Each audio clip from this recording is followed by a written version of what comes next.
ഹൃദയാഘാതമുണ്ടായതിനെ തുടർന്ന് ആശുപത്രിയിൽ പ്രവേശിപ്പിച്ച മുൻ മുഖ്യമന്ത്രി വി.എസ്. അച്യുതാനന്ദൻ ഡോക്ടർമാരുടെ നിരീക്ഷണത്തിൽ തുടരുകയാണ്. ആരോഗ്യനില തൃപ്തികരമാണെന്ന് ആശുപത്രി അധികൃതർ അറിയിച്ചു. CPIM സംസ്ഥാന സെക്രട്ടറി MV ഗോവിന്ദൻ ഉൾപ്പെടെയുള്ള നേതാക്കൾ ആശുപത്രിയിലെത്തി വി.എസിനെ കണ്ടു. TV പ്രസാദ് നമുക്കൊപ്പം തിരുവനന്തപുരത്ത് നിന്ന്. TV പ്രസാദ്, വോട്ടെണ്ണൽ നടക്കുന്ന വേളയിലാണ് വി.എസ്. അച്യുതാനന്ദനെ ചെക്കപ്പിനായി കൊണ്ടുപോകുമ്പോൾ അദ്ദേഹത്തിന് ഹൃദയാഘാതമുണ്ടായി എന്നുള്ള വിവരം അറിഞ്ഞത്. അദ്ദേഹത്തിന് ഇപ്പോൾ എങ്ങനെയുണ്ട്? സുജയ, ഇന്ന് രാവിലെയാണ് VSന് ചെറിയ അസ്വസ്ഥതകൾ ഉണ്ടായത്. അപ്പോൾ തന്നെ ഇവിടെ ആശുപത്രിയിൽ എത്തിക്കുകയും ചെയ്തു. രാവിലെ 10 മണിയോടുകൂടിയായിരുന്നു അത്. ആശുപത്രിയിൽ എത്തിച്ചപ്പോഴാണ് അത് ഹൃദയാഘാതമായിരുന്നു എന്ന് തിരിച്ചറിയുന്നത്. അപ്പോൾ തന്നെ തീവ്ര പരിചരണ വിഭാഗത്തിലേക്ക് മാറ്റുകയും ചെയ്തു.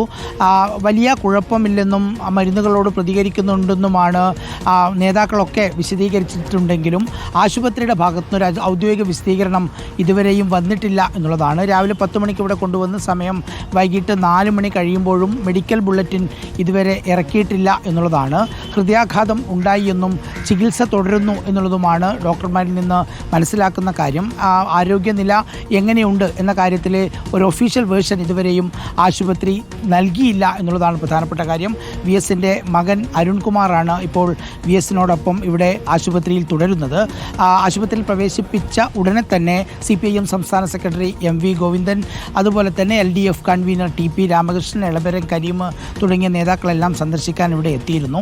MLAമാരും മറ്റ് ജനപ്രതിനിധികളും VSൻ്റെ കൂടെ നേരത്തെ ഉണ്ടായിരുന്നവർ എല്ലാവരും ഇവിടെ ഉണ്ട്. ഇപ്പോഴും പല ആളുകളും ഇവിടെ ഉണ്ട്. എന്തായാലും ആരോഗ്യനിലയിൽ വലിയ പുരോഗതിയെക്കുറിച്ചൊന്നും ഡോക്ടർമാർ പങ്കുവയ്ക്കുന്നില്ലെങ്കിൽ പോലും അകത്തു പോയി പുറത്തേക്ക് വരുന്ന നേതാക്കൾ വിശദീകരിക്കുന്ന ആരോഗ്യനിലയിൽ പുരോഗതി ഉണ്ട് എന്നുള്ളത് തന്നെയാണ്. എന്തായാലും നിലവിലൊരു അപകടനില ഇല്ല എന്നാണ് ഡോക്ടർമാരിൽ നിന്ന് മനസ്സിലാക്കുന്നത്. മെഡിക്കൽ ബുള്ളറ്റിൻ ഇന്നുണ്ടാകുമോ ഇല്ലയോ എന്ന കാര്യത്തിൽ ആശുപത്രിയും ഒരു സ്ഥിരീകരണം നൽകുന്നില്ല. എന്തായാലും ഇവിടെ ആശുപത്രിയിൽ തുടരുകയാണ്. സുജയ്.